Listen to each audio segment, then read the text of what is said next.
Hi, my name is Tyler Turner. I'm an education advocate for Americans for Prosperity, Virginia, and I recently did a presentation on our education policy initiative for 2025. One of my activists asked me to do a little online video presentation, so here I am. I'm going to do it for you guys. Also, I'm going to link it to a petition that I'm going to circulate across the state of people that are signing up, and I'm going to give them the link to this video to see what we're doing and how they can get involved.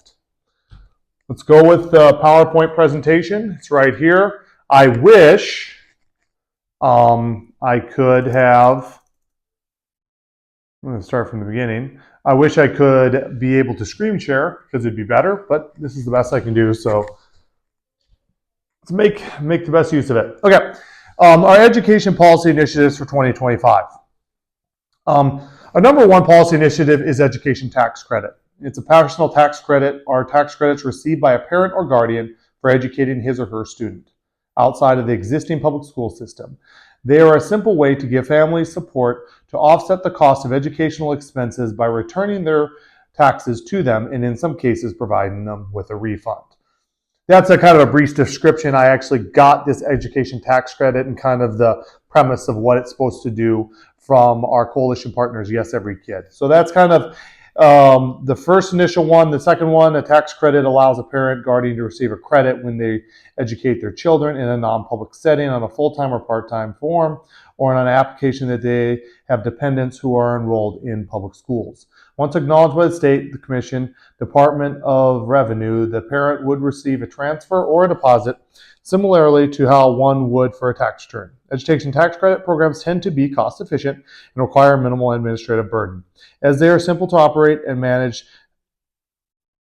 a tax credit program can be implemented almost immediately for families' benefit. Sorry, I'm having to turn my neck so I can't read it that clearly. But long story short, tax credits basically to offset the cost of private school tuition, tutoring, homeschool tuition. You get a tax credit for however much that costs. Send your kids to a school that costs $6,000, you get a $6,000 tax credit. Spend $3,000 for homeschool tuition or homeschool curriculum and all the other costs, $3,000. I think this is a viable option when we're moving more towards education choice, education reform, policies that benefit people as opposed to the administrative system or the administrators. I believe this is a good solution. I think it's pretty to the point. I don't think there's a lot of, there's not really any go-betweens. The ESAs, you kind of had a program you had to opt into, and obviously there'd be a certain amount of oversight to that. This is basically, you pay for your child's education for a private school, homeschool, or for tutoring, and you get a tax credit for that. Number two, this is more of a public school choice. It's open enrollment. It's to reduce the barriers and red tape for open enrollment into public school districts. The Normal Alliance campaign, also by our partners at Yes Every Kid, is advocating for the following: opening public school access for all students, ending address discrimination, ensuring the public education is free and families are never charged tuition, unbundling education and the housing market. It's an interesting one. I have been working on some stuff when it comes to the housing problem and also with education, how the church can get involved. But specifically when it comes to this, it's probably the first solution is to eliminate the tuition cost to enroll into a school in a different district.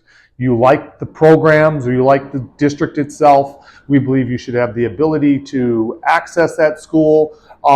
It's obviously dependent upon each locality and each school, but we do not think there should be a top-down cost to that ability.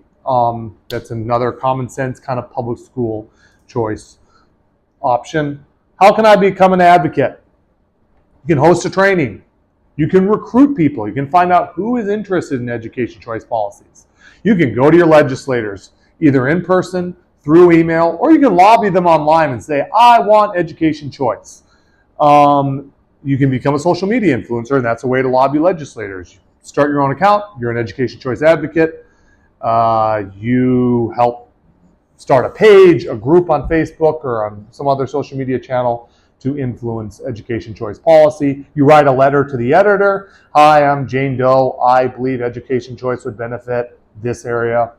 And then, last but not least, you help elect politicians that will put in and will advocate for education choice policies, those who will support education choice policies when they come up during the General Assembly. General Assembly starts in January this year. Contact your delegate or your senator and say, we want better education choice policies. We'd like education tax credits. We would like to remove the open enrollment barriers. Contact them. Last but not least, hit the QR code, join the movement. It's currently, as I have it constructed, it looks like an event. I am going to try to change it to look like an actual like petition or a landing page to sign up on. Join the movement, become an education choice advocate. Thank you guys. If you have any questions, please contact me. On Facebook, I'm Ty Turner. My Facebook page, I have two of them, AFP Lynchburg and Roanoke. I also have another Facebook page, Virginians for Education Choice. You can also contact my email, tturner@afphq.org, tturner@afphq.org. Thank you, and let's pass better education choice policies for the state of Virginia.